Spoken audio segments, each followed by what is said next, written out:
Stage 3, building. When you've both asked and answered your questions, you're ready to move the discussion to the building stage. This is where the collaboration process takes place.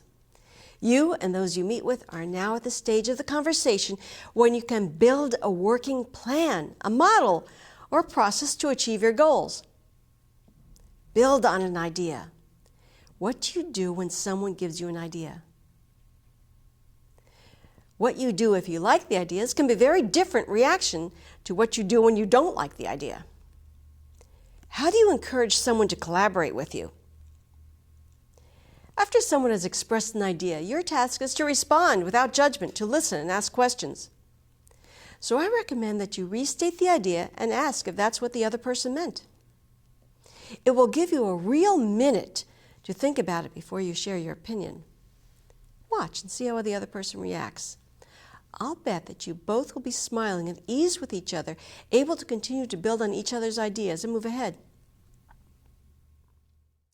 A leader needs followers, people who want to listen to what you have to say, who want to know more about what you're doing. This stage is when you show who you are. This is where you seek to build relationships, to attract followers, to establish yourself as a leader. You accomplish this by inspiring others.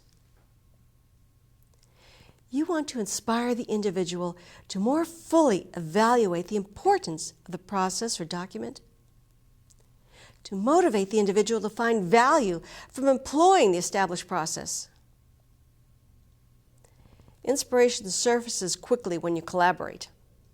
Find a way to connect what you've presented to what the other person needs. The key to collaboration is to build on the ideas and goals of the other person. Not all ideas are good ideas. This goes for your ideas as well as the other person's. I found it easier to respond to ideas by quickly evaluating the idea. Does it seem to be a good idea, a weak idea, a poor idea? Test the waters. Decide the value of the idea and respond. If you're wrong, you can go back and try a different response. Here's what I found others do successfully with the different range of ideas they receive. There are 3 choices. Acknowledge the idea, then accept it, modify it, or reject it. First, a good idea. Restate the idea. Then explain why it is useful and explain when and how it may be implemented. Number 2, if it's a weak idea, restate the idea and explain both the positive and negative sides of the idea, asking questions how to overcome the negatives. Number 3, if it's a poor idea, again, restate the idea and explain possible problem areas. Ask the person to rethink it and see if they can go in a different direction. In scene 3, we're working on stage 3, build consensus. Anne is beginning to move to the acceptance stage of change. To support her to get there, Nick has to help her and her team do something that's a win, that will remind them they can succeed. There are 3 steps: inspire, collaborate, find a win-win. Nick's task is to help Anne move forward, to look at the big picture and find ways she and her team can succeed. He has to inspire ideas, build on good ideas, and replace poor ideas with concepts for further exploration. And I think we're in agreement that we need to meet the company's goals. So let me ask you a few questions that'll help develop a plan to meet the new budget and these goals. Okay, Nick. I mean, it's a lot of pressure. I'm open to your ideas. In the meantime, I have a thought. What if we take the 3 people on payroll and use them as temporary employees? That way we could continue to use their skill set. I can see how difficult it is to lose these team members. It simply has to be done, and the budget will not allow for temps. I think I've got an idea about how I can help funding for projects so that we can organize materials and avoid future budget cuts. Would you like to create a plan to address future expenditures? Okay, I can see we need to do this, so let's go ahead and get started. Consider how you would address the 8 topics listed when meeting with your business partner.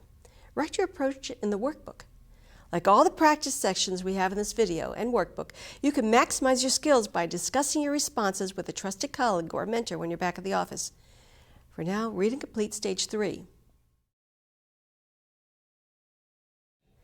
The most important element of leadership is to build trust. So when it's bad news, Be honest. Avoid assigning blame to anyone. When someone begins to assign blame, calmly take control of the conversation by refocusing the discussion on the facts, not the people. If the issue is the value, distraction, or time required to make a decision in a team meeting, remind the speaker of the importance of collaboration and consensus to form better ideas than one person working in isolation. Complaints are probably one of the hardest issues to address, often because we become emotional, perhaps annoyed or impatient to move past minor issues. When this occurs, try to help those you are meeting with to see things differently. Find another way to examine the events. Remember, when it is an emotional reaction, it is most likely due to the stress of change. Change is emotional. Acknowledge the transition process. It's stressful before moving to areas of greater comfort. When we've invested the time to gather information, we're anxious to share it. Most likely we have too much detail and must learn to monitor time as well as the depth of information based on your audience's needs. When you find you have different goals for the meeting or outcome than those you're meeting with, there's a strong possibility that you did not do your homework and gather all the information that you need to align your goals with the goals of your business partner. Finally, if you're given negative feedback, don't take it personally. Respectfully acknowledge the information provided.